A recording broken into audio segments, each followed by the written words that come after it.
Hello, my dear students. Good morning. VPIC online classes welcomes you. I am your English trainer Rajin sir. Dear students, how are you all? I hope you all are happy and safe in your homes and enjoying online classes presenting by VPIC faculty.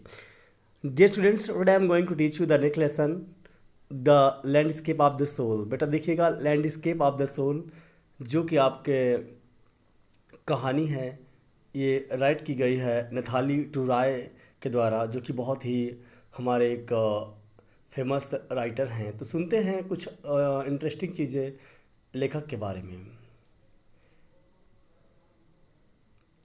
नथाली टूराय एक कला इतिहासकार हैं जो William Dalrymple की एक पुस्तक, उनके अनुवादित कार्य सिटी ऑफ जिन्स के कारण सुर्खियों में आई थी। वह भारत में बेल्जियम के राजदूत की पत्नी हैं। उन्होंने अपने पति के साथ दुनिया के विभिन्न शहरों की यात्रा की। उसने बेल्जियम विश्वविद्यालय से कला और पुरातत्व के इतिहास में मास्टर डिग्री प्राप्त की। उसने अपनी अगली पुरानी किताब पुरानी दिल्ली की वास्तुकला जैसे जामा मस्जिद और चांदनी चौक पर लिखने की योजना बनाई। कहानी पश्चिमी और पूर्वी देशों में कलाकारों की सुंदरता और इच्छाओं की अलग अलग भावना को उजागर करती है, जबकि पश्चिमी आंख सटीक रूप से जीवन को शारीरिक रूप से देखने के लिए तरसती है। पूर्व में कलाकार शिल्प के साथ एक सक्रिय और भावनात्मक जुड़ाव अधिक पसंद करते हैं।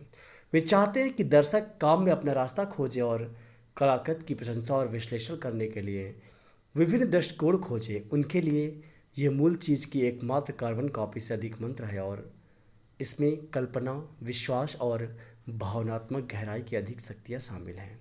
वे अपने काम में आध्यात्मिक की गहराई भावना पैदा करते हैं, जो जितना दिखता है उससे अधिक वास्तविकता बनाता है। लेखक ने अपनी बात को साबित करने के लिए 3 कहानियों का उल्लेख किया है, 2 चीनी लोक कथाओं से और 1 बेल्जियम से है।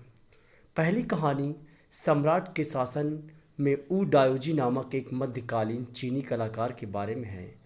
वो रीजेंट द्वारा अपने निवास की दीवारों को पेंट करने के लिए कहा गया था।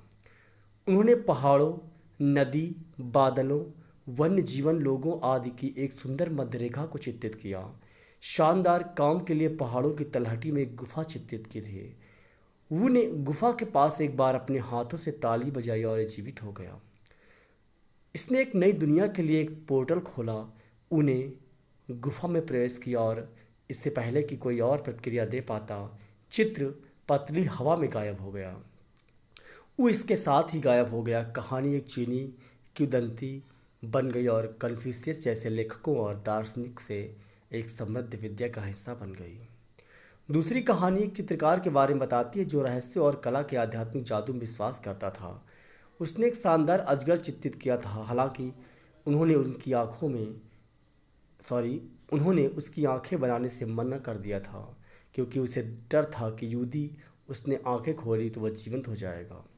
उनकी कला में उनके विश्वास की शक्ति और सामर्थ्य इस प्रकार थी कि वे अपनी कला को जीवंत बनाने और आग में झुलसने वाले अजगर के शिकार होने की संभावना से भयभीत थे। अब हम मध्ययुगीन यूरोप और विशेष रूप से एंटवर्प, बेल्जियम में तीसरी और अंतिम कहानी पर आते हैं। एक बार क्वेंटिन नामक लोहार था, जिसे एक साथी ट्रेडमैन की बेटी, जो कि एक पेंटर थी, से प्यार हो गया था। 2 कौशलों और पेशों के बीच सामाजिक अंतर ने इस संभावना को कम कर दिया कि चित्रकार कभी भी उनसे एक साथ विवाह कर सकता है। शादी में अपने प्रिय हाथ कमाने के लिए लोहार ने चित्रकार के पैनल पर एक मक्खी बनाने का फैसला किया। यह बिल्कुल जीवंत लग रहा था और चित्रकार बेवकूफ़ बन गया और इसने जीवित कीट मानकर उड़ाने की कोशिश करने लगा। क्वेंटिन के कौशल, संकल्प और सरलता से वह आश्वस्त हो गया और अपनी बेटी की उससे शादी करा दी।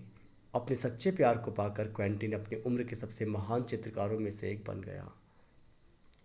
डियर स्टूडेंट्स, आई होप ये जो कहानी है आपको समझ में आ रही होगी। कहानियों से कलाकारों के उद्देश्य में निहित अंतर का पता चलता है। चीनी कलाकार अपने काम में गहरा अर्थ भावना रखते, जबकि यूरोपीय लोग बाहरी दिखावे और जीवन जैसी समानता के बारे में चिंतित रहते। लेखक फिर सांसुई की चीनी अवधारणा के बारे में बात करता है, जिसका अर्थ है पहाड़, नदी।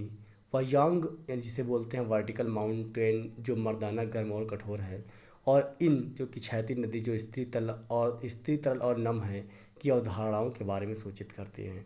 दो आयामों ऊर्जाओं को वैक्यूम या खालीपन द्वारा अलग किया जाता है, जहाँ दो ऊर्जाएं टकराती हैं और विलीन हो जाती हैं।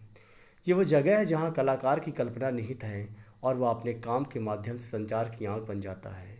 अंत में पाठ उन कलाकारों के बारे में भी बात करता है जिन्हें प्राकृतिक रूप में उपहार मिला है और वे औपचारिक प्रशिक्षण और सबक प्राप्त नहीं करते हैं। कलाकार सहज होते हैं और उन अपरंपरागत तकनीकों का उपयोग करते हैं जो तैयार किए गए कलाकार नहीं करते। नेकचंद द्वारा विकसित चंडीगढ़ में रॉक गार्डन का उल्लेख करते हुए लेखक ने इसे टाइप किया। वे एक अपरंपरागत जीनियस भी थे जिनके पास अपने समकालीन और पूर्ववर्तियों से ऊपर और आगे सोचने की दृष्टि थी। Dear students, the landscape of the soul की समरी आपको पसंद आई होगी। मिलते हैं अगले वीडियो में एक नए टॉपिक के साथ में। Stay home, be safe, keep learning and thanks for watching the video. If you like the video, please subscribe my YouTube channel, Rajin sir. And if there is any problem, ask between 1 p.m. to 2 p.m. at Vinapani app. Thank you.